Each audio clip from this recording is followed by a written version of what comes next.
So ito yung mga sagot sa mga binigay namin assignment sa previous video. I-pause nyo na lang yung video kung kailangan nyo pa ng mas maraming oras. Okay, so sa previous video, di ba na-discuss natin yung pag-multiply ng 2 by 2 na polynomials. And na-introduce ko rin kung ano yung method na ginagamit, which is yung FOIL method lang naman. So ngayon naman, continuation pa rin tayo, multiplication of polynomials pa rin.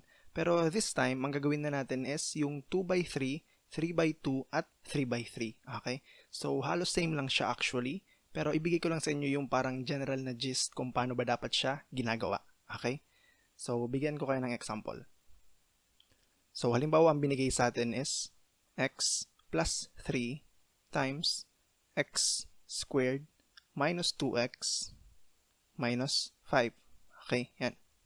So, kapag ganito, yung mga hindi na siya 2 by 2, kasi di ba rito sa unang polynomial natin, merong dalawang terms, di ba? So, dalawa yan. And then dito naman sa ikalawang polynomial natin, meron namang tatlong terms. 1, 2, 3. So, bale, 2 by 3 siya kasi dalawang terms dito and then tatlong terms dito. Okay? Ganun lang. So, bali ang gagawin lang natin is parang i-distribute natin yung kada term dun sa unang polynomial sa kada term dun sa ikalawang polynomial natin. So, ano ba minimin ko nun? Ganito. Ang minimin ko nun is ito, let's say ito muna, yung unang term muna, i-multiply natin siya sa kada term din dun sa second polynomial. Okay? So, yun yung unang gagawin natin. And then, after naman nun, ito naman, yung second term naman sa first polynomial, yung i-distribute natin, yung i-multiply natin sa kada term nung second polynomial natin. So, bali, magiging siyang ganito. And then, ito. So, yan. So, parang dinistribute natin kada isang term dun sa first polynomial natin, sa kada term naman dun sa second polynomial natin. So, paano ba yan? Ganito. So, simula tayo rito sa first term, di ba? Sabi yan muna at ito. Then, followed by ito. Then, followed nitong ikatlong term. Okay? So, ganun lang gawin natin. So, bale, ganito raw. Yung x, multiply daw natin sa x squared. Then, i-add sa x ulit. Itong x ulit nito. Then, yung second term naman. X times negative 2x. Then, yung x ulit times yung negative 5 naman. X times negative 5. Then, so yan. So, nagawa na natin lahat ng para sa first term dito. So, yung second term, i-distribute din natin siya sa kada term din. So, una, ito muna at ito. Yung 3 at yung x squared. So, plus 3 times x squared plus yung 3 at negative 2x naman. So, plus 3 times negative 2x. Then lastly, yung 3 at yung negative 5. So, bale, plus 3 times negative 5. Okay? So, yan. So, nalista na natin yung pag-distribute. Okay? Tandaan na ang ginagawa natin basically is dinidistribute natin yung kada term dun sa unang polynomial, dun sa mga terms naman sa second polynomial. Then, after na natin tong magawa, isi-simplify na lang natin. Okay? So, rito, x times x squared, magiging na siyang x cubed. And then, x times negative 2x, so magiging siyang negative 2x squared. Since negative, magiging minus na. Minus 2x squared. Then dito naman, x times negative 5 is negative 5x, so magiging na siyang minus 5x. Followed by dito, 3 times x squared is 3x squared lang, so plus 3x squared. And then dito, 3 times negative 2x, so bale 3 times negative 2 is negative 6 times x, since may x pa, bali negative 6x siya. So, magiging siyang minus 6x. And then, 3 times negative 5 is negative 15. So, minus 15. Okay? And then, after nyan, i-combine na lang natin yung mga like terms. Okay? So, yung x cube, wala naman siyang kapareho. So, remain lang siya as x cube. Then, yung x squared, tingnan natin. So, di ba may negative 2x squared, then may positive 3x squared dito. So, i-combine lang natin sila. Negative 2x squared plus 3x squared, matitira is isang positive x squared. So, plus x squared. Then, okay, para di tayo malito, i-cross out natin yung mga nagamit na natin. So, ito okay na. Okay na rin to. Then, okay na rin to. Then, proceed tayo rito sa x naman. So, bale, negative 5x minus 6x. So, negative 5 minus 6 is negative 11, so minus 11x. Then, cross out ulit para di tayo malito. Then, yung negative 15, copy na lang, minus 15. And then, yan na yung final answer natin. Yung x cubed plus x squared minus 11x minus 15. Okay? Ganun lang pag-distribute. Okay? So, bigyan ko pa kayo ng example. So, di ba kanina, ang ibinigay kong example sa inyo is yung 2 by 3. Ngayon naman, ang gagawin naman natin is yung 3 by 2 naman. So, same lang siya actually. Let's say, ang binigay sa atin is x squared plus 3x plus 9 multiplied by x minus 3. Okay, yan. So, same lang din. Bale, i-distribute lang din natin yung kada term. So, una ito muna. Dun sa kada term naman, dun sa second polynomial natin. So, parang ganyan lang. Okay? So, yung first term muna, i-distribute natin. So, magiging siyang ganito. X squared times x. So, ito yon at ito. Then, ito naman at ito. Okay? Plus x squared times negative 3. So, yan. So, nagamit na natin to para i-multiply dito sa dalawa. So, proceed naman tayo dito sa second term naman ng first polynomial natin. So, bali magiging naman siyang plus 3x times x. Okay? So, itong dalawa yan. Huwag malito ha. Then, ito naman at ito naman. Okay? So, plus 3x times negative 3. Yan. So, okay na rin to. Nagamit na natin siya para i-multiply dun sa dalawang terms ng second polynomial natin. Then, mag-proceed naman tayo dito sa last na term sa first polynomial natin.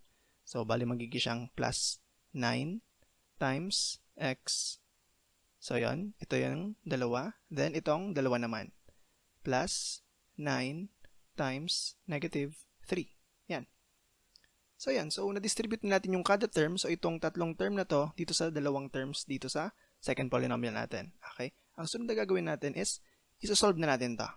Okay? So, x squared times x is x cubed. And then, cross out para di tayo malito. Then, x squared times negative 3 is simply negative 3x squared. So, magiging siyang minus 3x squared. Yan. Then, cross out. Then, dito naman, 3x times x is plus 3x squared din. Cross out din. Then, dito, 3x times negative 3 is negative 9x. So, magiging siyang minus 9x. Then, dito naman, 9 times x is simply positive 9x.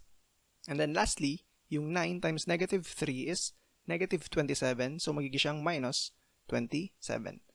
So, yan. Ang sunod natin na gagawin is i-combine na natin yung mga like terms para mas mapaikli yung answer natin. So, yung x cube, nag-iisa lang siya. So, copy lang siya.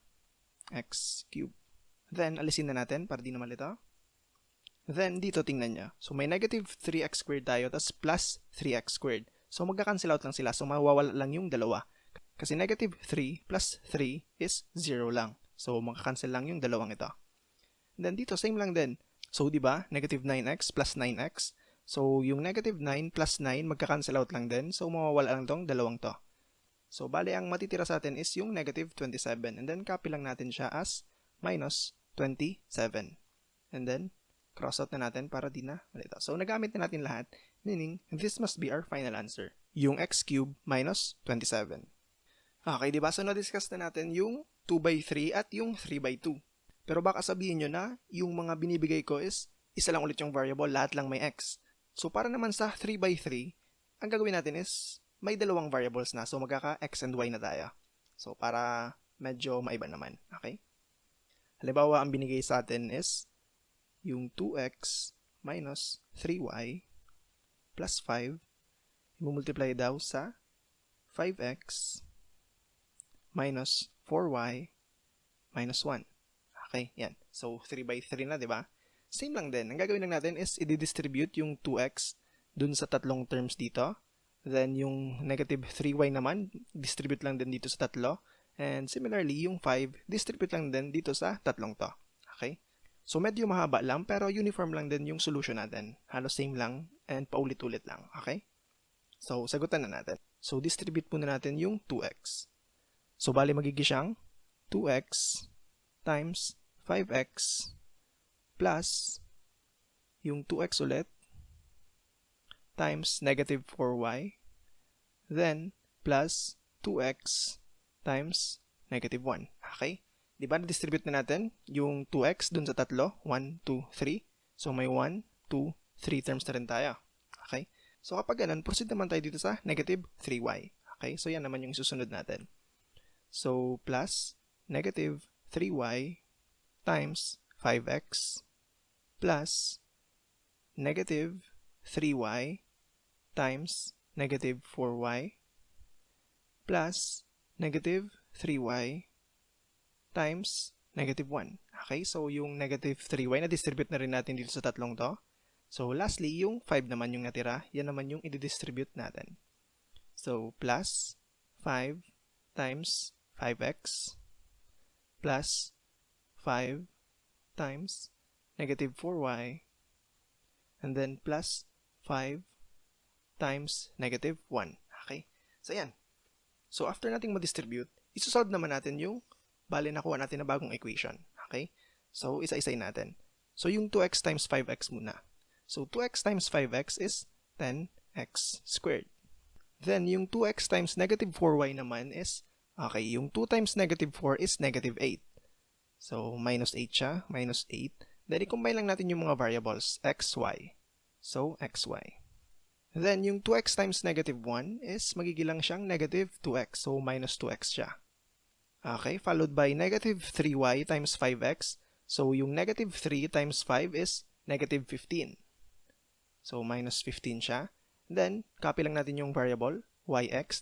Diba, nabanggit ko sa previous video na kapag ganito, yung yx, may commutative property ang multiplication na pwede rin natin itong isulat as xy. So, kapag binaliktad natin yung dalawa, same pa rin sila. Yung yx at xy, same lang yan. Okay? So, gawin na natin yan para mas madalian tayo mamaya. So, xy. So, ginawa natin yung kasi may xy na tayo rito. Okay? Take note of that. Ang gusto natin is, as much as possible, kung same lang naman sila, is maging magkapareho na sila para mas madalian tayo mamaya pag-combine na. Okay? Then, yung negative 3y times negative 4y naman tayo. So, negative 3 times negative 4, dalawang negative. So, magiging siyang positive 12. So, plus 12. Then, yung variable is pareho y. So, magiging siyang y squared. Y times y is y squared. Then, ito naman, negative 3y times negative 1. So, dalawang negative ulit. Magiging lang positive 3y or plus 3y. Then, dito naman, 5 times 5x is simply 25x. So, plus 25x lang. And ito naman, 5 times negative 4y is negative 20y. So, magiging siyang minus 20y. And then lastly, 5 times negative 1 is negative 5. So, magiging minus 5 lang siya. Okay, so yan. So, after nating ma-solve, ang gagawin naman natin is i-combine yung mga like terms. Okay? So, tingnan muna natin yung 10x squared. May kapareho ba siya? So, wala siyang kapareho. So, remain lang siya as is. 10x squared. Then, proceed naman tayo dito sa xy. So, bali dalawa yung terms natin na may xy, right? So, i-combine lang natin sila. Negative 8 minus 15 is negative 23. So, magiging siyang minus 23xy. Okay? Then, proceed naman tayo dito sa x naman. So, merong dalawa. So, yung negative 2x at plus 25x. So, negative 2 plus 25 is positive 23x. So, plus 23x. Okay. Then, yung y squared naman. So, since walang kapareho yung y squared, copy lang natin. So, doon naman tayo sa mga y. So, merong dalawa. So, 3y minus 20y is negative 17y. And then, lastly, yung constant na negative 5. So, copy lang natin siya as minus 5. Okay? And then, cross out. So, nagamit na natin lahat, di ba? Meaning, wala tayong nakalimutan. Ito, okay na to actually. Pero di ba nabanggit ko na, as much as possible, itry nating i-rearrange yung final answer natin based sa may pinakamataas na power. Okay? So, yun ang gawin natin. I-erase ko lang yung solution natin para mas may space tayo. So, ayan. So, dito lang natin ilagay sa space na to yung final answer natin. I-rearrange lang natin. So, 10x squared plus 12y squared minus 23xy plus 23x minus 17y minus 5. Okay, double check natin. Yung 10x squared, ito siya. Yung plus 12y squared, ito siya. Yung negative 23xy, ito naman. yung positive 23x, ito. Then yung negative 17y, ito. Then yung negative 5, ito. So yan. So nagamit natin lahat. Walang nakalimutan. So this must be our final answer. So ganun lang. Tandaan lang na ang unang gagawin is i-distribute. Then after ma-distribute, i-solve natin yung mga nakuha natin na kailangang i-multiply. Then after nun, i-combine na natin yung mga like terms. And then after ma-combine yung mga like terms, i-rearrange na lang natin based sa may pinakamataas na power. And yun na yung final answer natin. So true yun sa kahit yung 2/3, 3/2, 3/3, or yung mga mas marami pa. So ganun lang gagawin. Okay? I hope na kuha nyo yung mga lessons natin for today. And as usual, ito yung assignments namin para sa inyo. And sagutan nyo to and makikita nyo yung mga answers sa next video.